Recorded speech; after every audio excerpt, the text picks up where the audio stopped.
Welcome to the Music Nut Program. I am John the Music Nut. Thank you so much for joining me today as this man wearing an Accept shirt continues his series on the Smithereens called It's Smithereens Saturday with their fifth LP, A Date with the Smithereens from 1994. This would be the Smithereens' first album on RCA Records.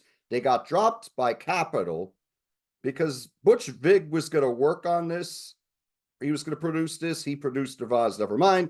He was producing Siamese Dream for Smashing Pumpkins, which turned out to be a huge hit later on in 1992 or 1993.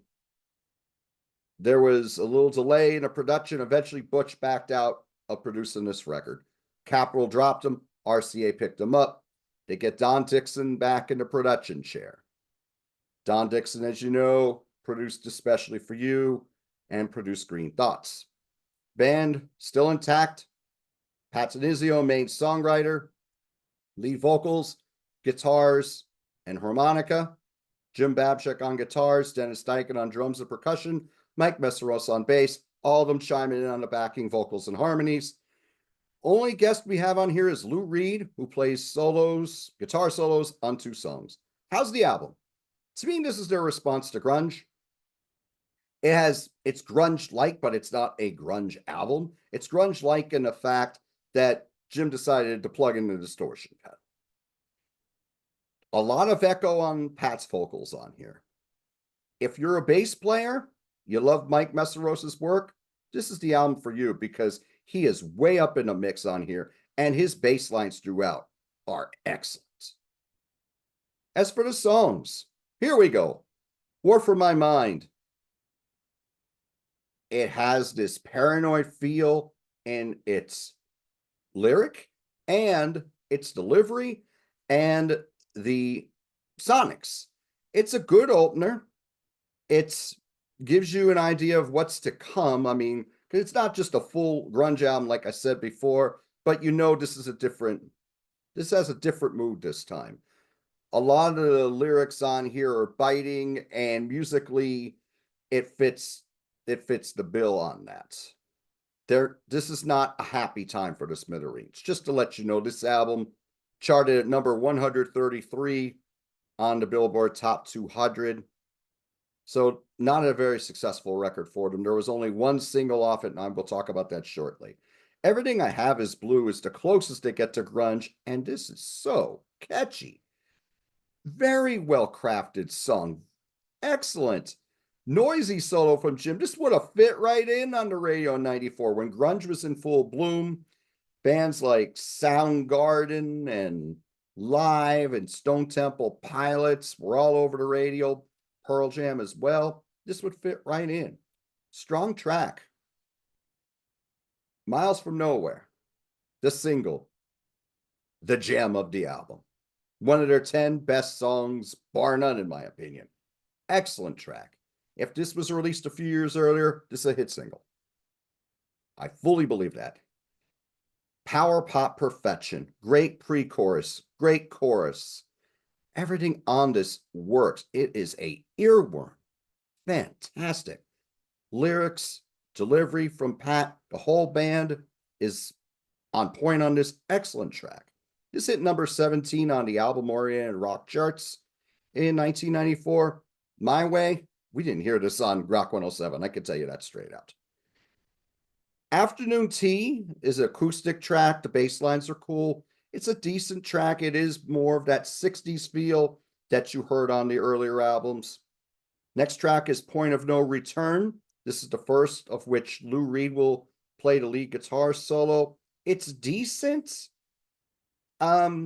Decent pre-chorus, just doesn't have the hook that their great songs of this ilk would have.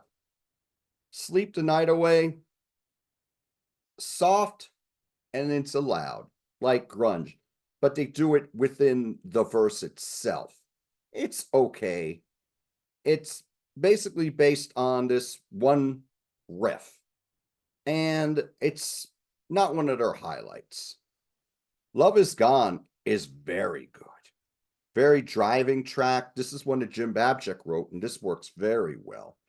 The performance on here is very spirited. Dennis and Mike really shine on this one. I like this track a lot. Long Way Back Again.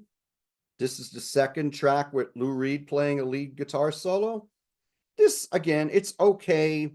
The playing is really what makes the song a little bit better, particularly Mike's bass lines on this. It's okay. I think a lot of the very good songs are near the end of the album, like Gotti, a power pop song played with a lot of conviction about John Gotti.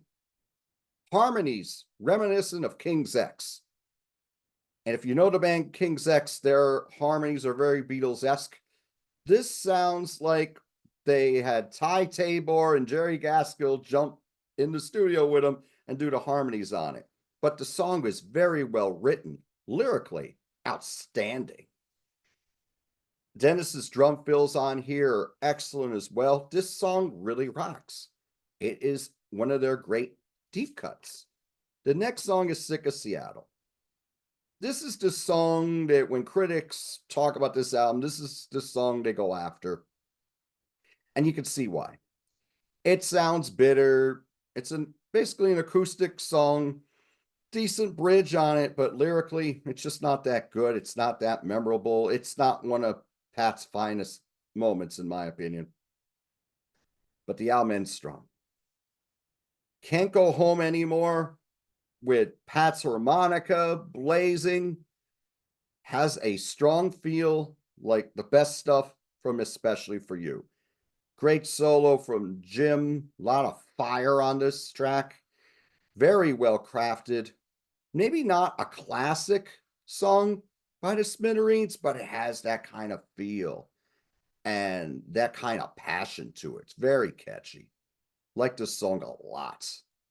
Life Is So Beautiful. Again, we're ending the album on a more whimsical note, but I think that this works a lot better than If You Want the Sun to Shine did on Blow Up. Here comes Pat's harmonica again. It's more acoustic. Excellent bridge on this track. It does have more of a 60s feel with its craftsmanship. And this is very well done. I think it ends the album on a high note. And the thing about this album is it kind of takes you on a ride as far as the quality of songs. And some of them are very, very good. And some of them are okay. Like I was saying on Blow Up, some of these songs aren't up to Pat's standards. Not as eclectic. Blow Up is a pretty eclectic album. This is more of a rock album. The songcraft, if you average it out, it's about the same. There's nothing as elegant as Too Much Passion, but there's no power pop. But that album didn't have a power pop gem like Miles from Nowhere, although there were a lot of great songs in it. So, this is a date with Smithereens, 1994. Let me know your comments on this album. Let me know how you feel about it. Did you hear Miles from Nowhere on Al Oriented Rock Radio back in the day? Did you see the Smithereens at this time in a club? Have you ever heard this album before? Please place your thoughts in the comments. Next week on It's Smithereens Saturday, we will talk about their 1999 album, God Save the Smithereens. And I hope you'll join me then. Until next time, do what you love, and I'll talk to you soon.